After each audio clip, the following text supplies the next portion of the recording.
কে বাহাল করেছি আমরা করে দিলে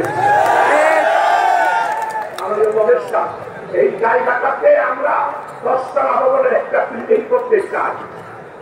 মেহরবানি করে এই জায়গাটা আমাদের নামে বরাদ্দ করার জন্য 99 বছরের নিজ যেটা আছে আপনাকে সহযোগিতা করতে হবে। প্রিয় ভাই সব আর ওনাকে আরো এখন আপনাদের সামনে প্রধান অতিথি হিসাবে আজকের এই বিশাল অনুষ্ঠান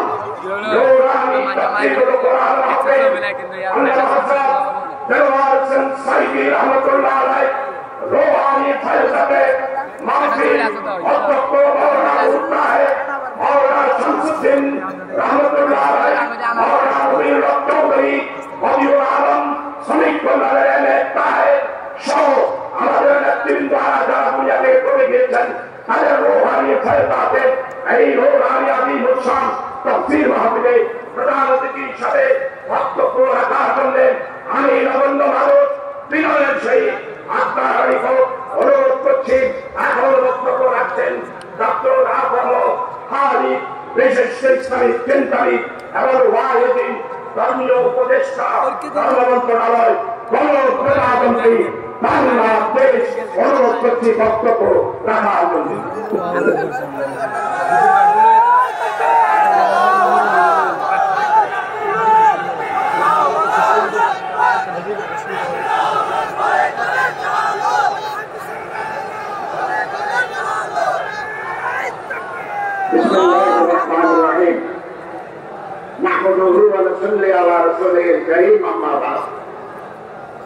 ইসলামী সমাজ কল্যাণ পরিষদের ব্যবস্থাপনায় আয়োজিত 5 দিনব্যাপী তাফসীরুল কোরআন মাহফিলের সমাপনী দিবসে মহতরম সভাপতি হযরত ওলামায়ে কেরাম আল্লাহ তাআলা শুকরিয়া আদায় করি আজকের এই ঐতিহাসিক তাফসীরুল কোরআন মাহফিলে হাজির হতে পারলাম।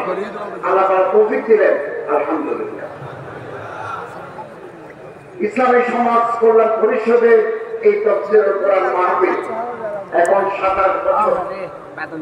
এটা বাংলাদেশের বরেণ্য মুফাসসির কোরআন হযরত আল্লামা মাওলানা দেওয়ার হোসেন সাহেবের স্মৃতির জন্য আমরা দোয়া করি হযরত সাহেবকে আল্লাহ তাআলা মাগফিরাত করুন, জান্নাতুল ফেরদাউসের আলা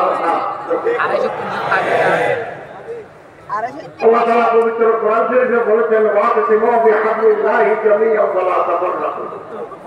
আল্লাহ তাআলা বলেন তোমরা সম্মিলিতভাবে আল্লাহর রজ্জু হাবলুল্লাহ কোরআনুল কারীমকে ধরো, পরস্পর বিচ্ছিন্ন হয়ে না। দুনিয়ার সমস্ত মুসলমান একটা হবে, যে কোনো মূল্যে আমাদের ওয়াহাদাতে উম্মত ঐক্যে উম্মতের ঐক্য ধরে রাখতে হবে। আজকে পৃথিবীর সমস্ত মুসলমান 200 কোটি মুসলমান, সাধারণ মুসলমানের দেশ, আমরা যদি ঐক্যবদ্ধ থাকতে পারতাম ইতিহাস নতুন ভাবে লেখা হতো। বাংলাদেশে 18 কোটি মুসলমান, আর ভেদাভেদ নয়, আর সংঘাত নয়, একতলাপ থাকবে, একতলাপ ছিল, কিন্তু একটা ভাগ মাল একতলাপ নিয়েই আমরা একটা ভাগ হব, মত বিরোধ নিয়েই আমরা ঐক্যবদ্ধ হব।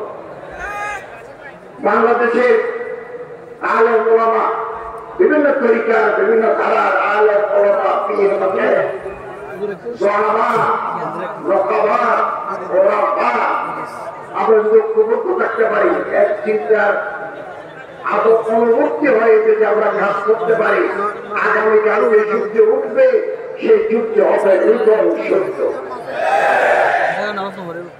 এবং আমি নয়া দিগন্তে 2019 সাল থেকে নয়া দিগন্তে পোস্ট এডিটোরিয়াল লিখেছি এবং মুসলমানদের ঐক্য, কওমি আলিয়ার ঐক্য বারবার আর্টিকেল লিখেছি। এগুলি সমাজে ইতিবাচক প্রভাব ফেলে, আমাদেরকে বিমুক্ত রাখার জন্য চক্রান্ত চলছে। আমাদেরকে সচেতন সতর্ক থাকতে হবে। এবং ইনশাআল্লাহ আজিজ কেবল ভোটের ঐক্য নয়, হোক না ভোট কেন্দ্রিক ঐক্য হোক, এমনি আমরা কিন্তু কাছাকাছি আসতে পারি, একে অপরের ঘরে যেতে পারি, একে অপরের সাথে বসতে